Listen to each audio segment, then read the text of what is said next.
name is Aashish Mehta. I'm a assistant professor of global and international studies here at UC Santa Barbara. I'm very much shaped by my own training. I'm a development economist, and one of the things that we've seen out in the world when we look at development is that silver bullets never work.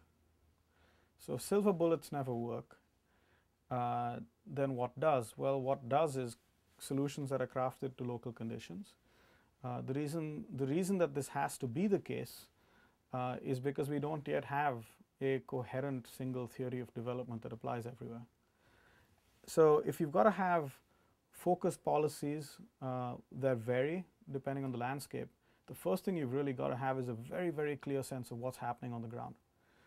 Who are the people you're trying to help? What do they want? Why don't they already have it? And once you can work that out, right, that's when you can start to help them fix these things. I mean, I would say my research interests basically have to do with policies to fix problems in developing countries. So they involve government action or potentially non-governmental action in some cases. And what, growing up in India, I think it's easy to be impressed by two things. One is just the extent of poverty and just how lucky you are not to be poor. And sort of the human import of actually doing something about it. The second thing that you're really impressed by is just how badly the best laid plans often go. And so policies often don't have the impacts that you expect them to, because sometimes the way we think about the way the world operates is too simplistic, or it's borrowed from another environment and we try to superimpose it somewhere, and it doesn't work. And so, I think that microeconomics offers a fantastic set of tools for actually figuring out what's going to work once you transpose it, if you have the right assumptions, right? And that's always the problem. And so what I really like doing is working on microeconomic policy issues, just as anybody would here in a developed country, but doing it for a developing country, more than sort of abstract theorizing about what is development and why are some countries rich and other countries are poor and so on, because I don't think there's ever going to be clear answers. I think the reason some countries are poor is because they have bad policies, they have unfortunate geographies or histories, and the question then is, what do you do about it? And so you take microeconomic tools, understand the incentive structures that govern people's behavior, which are now drawn from many non-economic areas like history and geography and culture and agronomy and so on, and try to piece that all together and basically say, well, what's going on? How do we fix it? That palette allows you to sort of work on a variety of different pictures, but it's always the same palette. Globalization consists in large measure of turning the world over to markets. And if that's what we're doing, and therefore people's livelihoods and well-being is going to depend upon what they're deemed to be worth in a market, we had better start understanding how markets work. So straight after graduate school, I started working at the Asian Development Bank, and so that's an organization that basically lends money to governments to undertake development projects. And so for the first, let's say, year and a half of that, I was working on energy policy and energy sector reforms in the former Soviet republics of Central Asia. And subsequently, I moved into the research department, where I've been doing a lot of country monitoring for a variety of countries: India, Hong Kong, Korea, and others. And then also did some research on basically job creation, which has taken me to my main area of research nowadays. What I'm looking at is essentially what happens to the distribution of wages in developing countries as they open up to trade, right? And as they start to transform themselves in a global economy.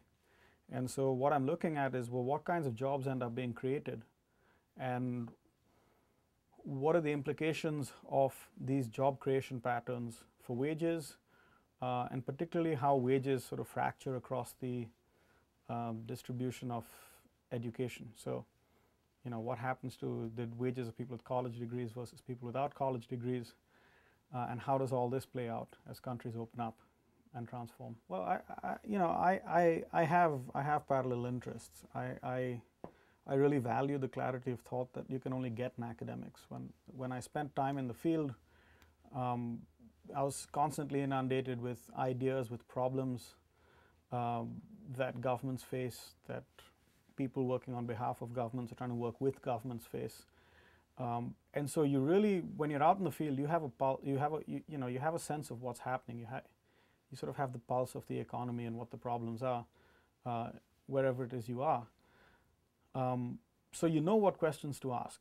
The difficulty is then you don't have the time or the space to actually achieve any kind of clarity on exactly what should be done about these things, how it fits, learn lessons from other things, because you don't other experiences, because you don't have the time to read and think and just cogitate. And being an academics allows you to do that. So my research is actually a little bit unfocused. Which is to say, I have three focuses. One is I'm interested in income distribution, the role of education in spreading income distributions, and how all that changes as the structure of production in developing countries changes. The kinds of jobs that are created start to change, the demands that are put on people at work start to change, and the kind of skills that are rewarded start to change. And that has implications for the distribution of income, with significant and human implications from there, right? Mostly working on Asia. I've done something on Mexico, but so far it's mostly Asia. The second area I've done work on is on commodity prices, right? I mean, I'm very interested in what makes particular commodity prices move up and move down. Right? Done a fair amount of work on coffee. The global coffee markets throughout the 1990s and early 2000s were in a state of crisis, with coffee prices down the tubes and basically people in coffee growing countries starving. And this, of course, has led to a lot of interest in civil society in trying to do something about the problem, fair trade organizations and so on. And what I'm really interested in is, on a very fundamental level, why are prices so low, or have they been so low, and why have they stayed low for so long? And the third area that I've been working on, essentially because I was thrust in the midst of this, is energy sector reforms.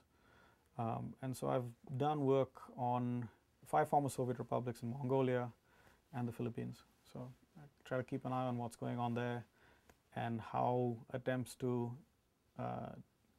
basically change the structure of these electricity markets is impacting both corruption and the price of energy that households and businesses face. I'm doing work on commodities, and currently something on public distribution systems for subsidized food in the Philippines, and later we'll move to India. And I'm still doing a whole lot of work, and this is sort of becoming the main focus, on employment structures. So to the extent that I will be focusing, once I run out of stories from the field that need to be told, it's probably going to be more in labor markets and employment creation and so on in the developing world. I think it's exactly these two things that get you through training as an economist. One is a desire to actually get things right, set things right, deal with poverty, inequality, and so on. And the second is just a constant sense of skepticism that maybe you haven't worked it out just yet, right? And if you know you haven't, then you better work harder.